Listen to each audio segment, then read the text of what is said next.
పచ్చగడ్డేస్తే బగ్గున మండేంత పాగున్నోళ్ళను పక్కల బల్లెం తిరగ ఎవడన్నా పెట్టుకుంటాడా? బుద్ధి జ్ఞానం ఉన్నోడు ఎవ్వడా పనిచేయడు. కానీ మా కాంగ్రెస్ పార్టీలు చేస్తున్నారని పండ్లు పటపట కోరుకుంటున్నాడు మాజీ మంత్రి జీవన్ రెడ్డి.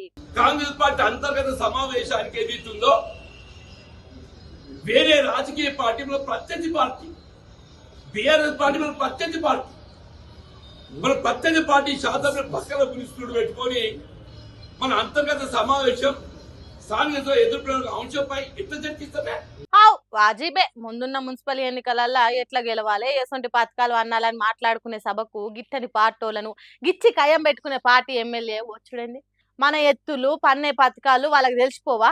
మరి అసొంటప్పుడు ఎమ్మెల్యే సంజయ్ ని ఏ పద్ధతి ప్రకారం గాంధీ భవన్ కు రమ్మంటారని కోపం చేస్తున్నాడు.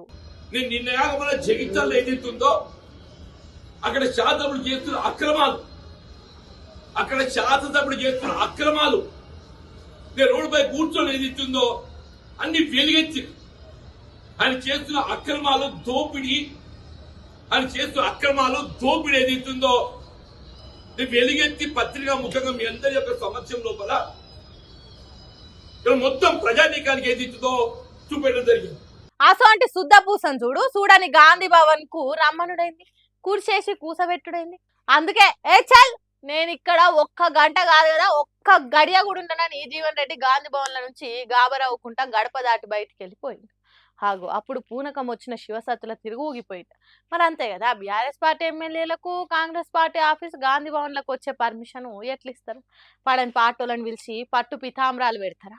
ఈ ఇంటి మీద కాకి ఆ ఇంటి మీద వాళ్ళొద్దు అన్నప్పుడు దానికే కట్టుబడి ఉండాలి కదా.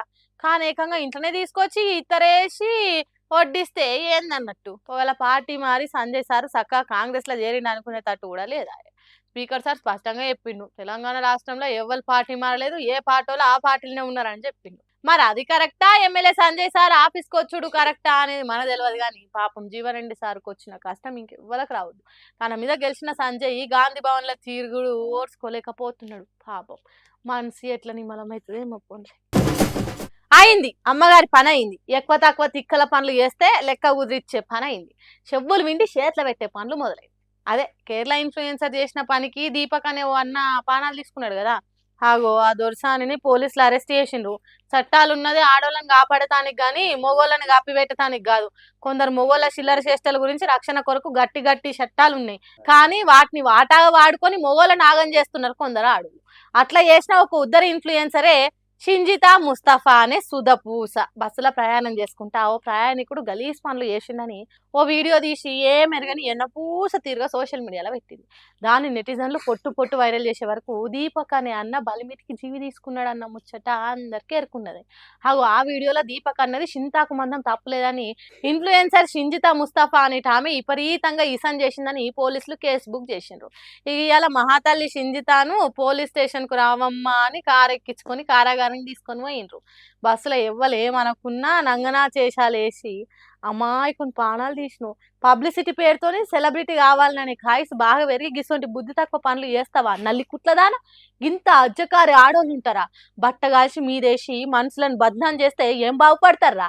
పాపం దీపక్ తల్లిదండ్రులను తన పిల్లలను ఆగం చేస్తేవి కదనే అని అప్పుడే వీడియోను వైరల్ చేసిన జనాలే ఇప్పుడు తిడుతున్నారు. అందుకే కేరళ రాష్ట్ర హ్యూమన్ రైట్స్ కమిషన్ కూడా ఈ కేసును సీరియస్ గా తీసుకున్నదట. మొత్తం విచారణ జరిపి వారం రోజులలో తేల్చాలని ఆర్డర్ ఇచ్చిందట. కాబట్టి బస్ ఎక్కి ఎకిలి చేష్టలు చేసిన షింజితా ముస్తఫాకు శిక్ష పడాల్సిందే అంటున్నారు కేరళ పబ్లిక్. ఇసొంటి వాళ్ళని ఇడిచిపెట్టొద్దు, దిమ్మ తిరిగి బొమ్మ కనిపించేటట్టు చేయాలన్నట్టు కామెంట్లు పెడుతున్నారు. మరి చూడాలి మగజాతికి ఎసొంటి న్యాయం జరుగుతుందో.